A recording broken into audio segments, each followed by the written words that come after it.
যে মানুষটা ইসলামকে শেষ করার জন্য বের হয়েছিলেন, সে মানুষটা একদিন ইসলামের ঢাল হয়ে গেলেন। কে ছিলেন তিনি?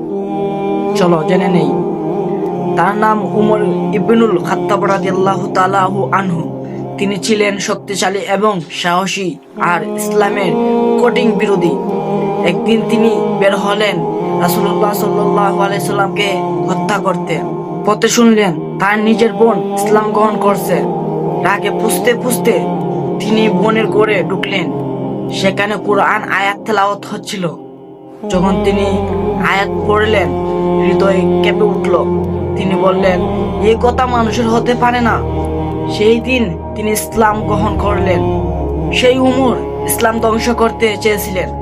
সেই উমর পরে হলেন ইসলামের তৃতীয় খলিফা। আল্লাহ চাইলে এক মুহূর্তে হৃদয়ে পরিবর্তন করতে পারেন। আর যদি আপনি ইসলাম থেকে দূরে থাকেন, ফিরে আসুন।